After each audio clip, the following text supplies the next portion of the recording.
gustaría entonces empezar a pensar y a problematizar qué son las pedagogías. ¿Y qué están siendo las pedagogías? Porque a mí me interesa que las pedagogías están siendo. Y están siendo una gramática ética y política. Y cuando digo una gramática estoy pensando en una articulación de experiencias, existencias, y de experiencias, existencias paso a las resistencias, y de las resistencias paso a las reexistencias. A mí me gusta la palabra resistencias, porque las palabras resistencias nos llevan, nos convocan, nos interpelan a las reexistencias. Reexistir entre compañeras y compañeros en tiempos de resistencias, ¿no? Una forma de resistir es una forma de reexistir, y además uno no reexiste sola o solo, sino que reexiste con sus resistencias y sus reexistencias entre compañeras y compañeros. Entonces es una gramática ética, y en primer lugar la ética. ¿Por qué la ética? Porque es el rostro del otro y de la otra. Es la singularidad, no es el individuo. El individuo es una ficción liberal, sumamente eficaz. No hay individuos, hay singulares y singularidades.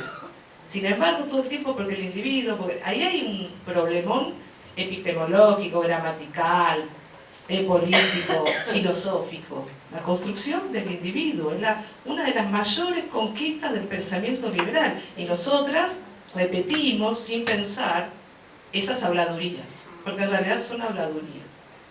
Entonces me interesa a mí pensar el rostro del otro y de la otra, la singularidad del otro y de la otra.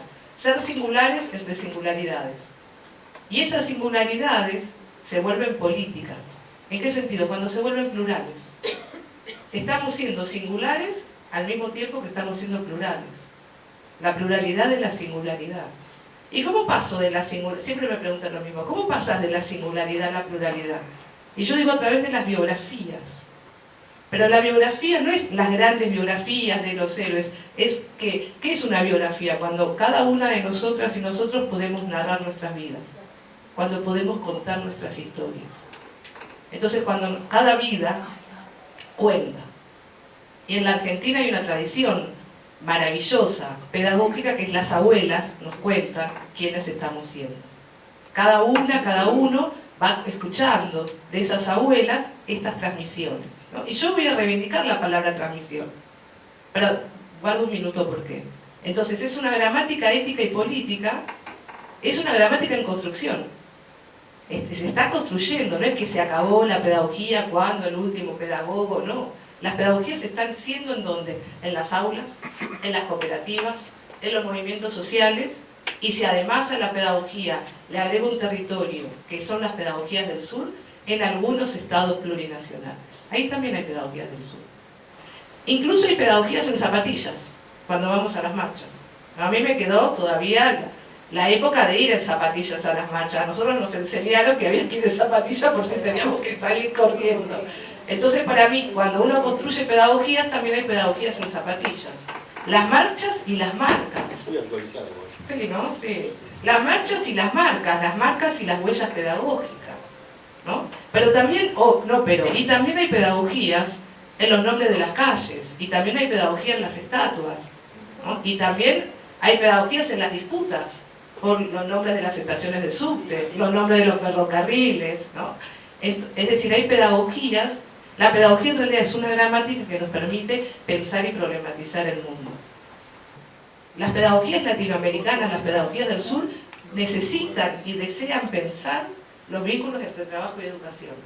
¿Quiénes no necesitan pensar ese vínculo? Las clases dominantes.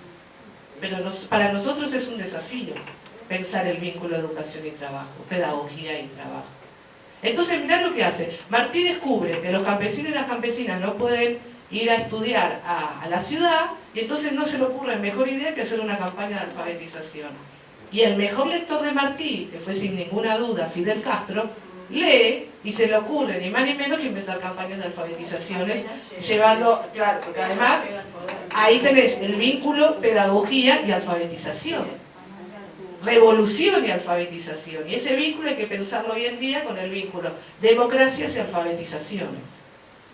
Pero, y algo más, porque a mí no me gusta quedarme en el territorio del derecho a la educación, el derecho al conocimiento, el derecho y el deseo a la educación, el derecho y el deseo al conocimiento y al reconocimiento, porque la pedagogía es un convite que tiene que ver con el deseo.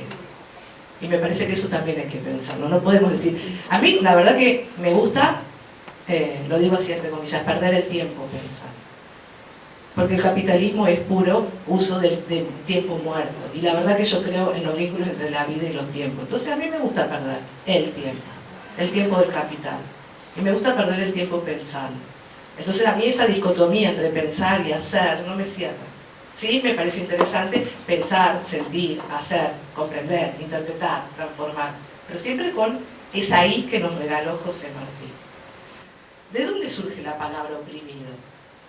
Y en Freire, la idea del oprimido tiene una línea filosófica existencial confesional, y también tiene una línea marxista. Y ese nombre del existencialismo confesional y el marxismo no es extraño en América Latina, se llama teología de la liberación, se llama filosofía de la liberación. Entonces no es que es, o cómo es que es un hombre existenciario y confesional y al mismo tiempo es marxista. ¿Cómo no serlo? ¿Por qué no serlo? ¿Cómo no ser como Mariátegui, que habla de lo indígena y del marxismo? No es marxismo e indigenismo, es el encuentro amoroso del marxismo y del indigenismo. ¿Por qué? Porque en América Latina hay que inventar. Porque en América Latina hay que crear. Ni calco ni copia, decía Mariátegui. Creación heroica, ¿no? Y ahí me parece que hay un tema. Bueno, ¿qué aprendimos con Freire? Aprendimos, y esto también es un tema, aprendimos que no hay desertoras ni desertores, porque no existe la deserción escolar. Lo que hay son pibes y pibas expulsadas y expulsados del sistema.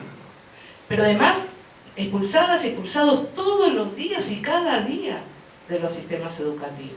No es que están expulsados, están siendo expulsadas en este instante y mañana y pasado. Entonces cuando a mí me hablan de deserción escolar, yo digo, hay que revisar la gramática pedagógica. Hay que problematizar las palabras que nosotros usamos, ¿no? Entonces, en Freire aparece también, y ahí sí digo, como también muy bien dijo Gustavo, aparece la idea de colonización, que es una doble colonización. Una expoliación económica, que nosotros decimos más comúnmente saqueo, el verdadero saqueo es el saqueo de la clase dominante, y hay una colonización cultural, pedagógica y simbólica.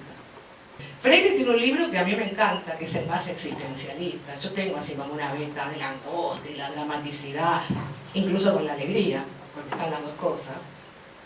Ese libro se llama La educación como práctica de la libertad. Y yo siempre que voy a todos los lugares digo, no es educación para la libertad, el para es procedimental. La educación es una práctica de la libertad. Y ese Freire a mí me gusta mezclarlo con otro gran pedagogo latinoamericano, que es Saúl Taborda. Saúl Taborda decía que la antinomia fundamental en pedagogía es autoridad-libertad. Y también decía algo más, que la autoridad la tenían las pibas y los pibes. Y si hubiera estado Taborda hoy, te diría les pibes. Porque Taborda pensó la ESI en 1930. Porque Taborda pensó que era eso de la extensión universitaria en 1930. Porque Taborda en 1930 pidió jardines de infantes a partir de los 3 años. ¿Por qué a mí me interesa la imagen de Taborda de que la autoridad la tienen los pibes? Y porque ellos son los autores del conocimiento, no nosotros. Porque entonces, si los pibes y las pibas son los autores y las autoras de los conocimientos, a nosotros nos queda, digo entre comillas, apenas el agite de la libertad.